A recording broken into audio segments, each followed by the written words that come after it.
ടുനെറ്റ് news കാലാവസ്ഥാ വാർത്തയിലേക്ക് സ്വാഗതം. കേരളത്തിൽ കാലവർഷം മെയ് 31-ന് എത്തിച്ചേരുമെന്ന് കേന്ദ്ര കാലാവസ്ഥാ നിരീക്ഷണ വിഭാഗം. കാലവർഷം ഞായറാഴ്ച ആൻഡമാൻ നിക്കോബാർ ദ്വീപിലെത്തുമെന്ന് കാലാവസ്ഥാ വിഭാഗം നേരത്തെ അറിയിച്ചിരുന്നു. കാലവർഷം ആദ്യമെത്തുന്ന ഇന്ത്യൻ ദ്വീപാണ് ആൻഡമാൻ. ഇവിടെ നിന്ന് 10 ദിവസമെങ്കിലും കഴിഞ്ഞാണ് ഇന്ത്യയുടെ കരഭാഗമായ കേരളത്തിലെത്തുന്നത്. സാധാരണ ജൂൺ 1-നാണ് സംസ്ഥാനത്ത് കാലവർഷം എത്താറുള്ളത്. ഇത്തവണ അല്പം നേരത്തെയാണ് എത്തുന്നത്. കാലവർഷം നേരത്തെയെത്തുമെന്ന് സ്വകാര്യ കാലാവസ്ഥാ ഏജൻസികളും പ്രവചിച്ചിരുന്നു. ഇക്കാര്യം ടുനെറ്റ് ന്യൂസ് പ്രേക്ഷകരെ അറിയിക്കുകയും ചെയ്തിരുന്നു.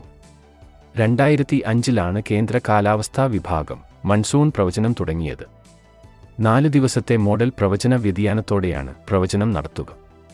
കാലാവസ്ഥാ വിഭാഗത്തിന്റെ 2ാം ഘട്ട മൺസൂൺ പ്രവചനത്തിലാണ് മൺസൂൺ എത്തുന്ന തീയതി പ്രഖ്യാപിക്കുന്നത്. മെയ് അവസാന വാരം കൃത്യമായ തീയതി വീണ്ടും അറിയിക്കും. കഴിഞ്ഞ വർഷം ജൂൺ 4-ന് കാലവർഷമെത്തുമെന്നാണ് കേന്ദ്ര കാലാവസ്ഥാ നിരീക്ഷണ വിഭാഗം പ്രവചിച്ചിരുന്നത്. എന്നാൽ ഏറെ വൈകി ജൂൺ 8-നാണ് സംസ്ഥാനത്ത് കാലവർഷം എത്തിയത്. സ്വകാര്യ കാലാവസ്ഥാ നിരീക്ഷണ വിഭാഗമായ മെറ്റ്ബീറ്റ് വെതർ കഴിഞ്ഞ വർഷം ജൂൺ 8 എന്നായിരുന്നു പ്രവചിച്ചിരുന്നത്. കഴിഞ്ഞ 3 വർഷം എൽനിനോ വർഷങ്ങളിലാണ് കാലവർഷം എത്തിയതെങ്കിൽ ഇത്തവണ എൽനിനോയുടെ അവസാനത്തിലാണ് കാലവർഷം സംസ്ഥാനത്തെത്തുന്നത്.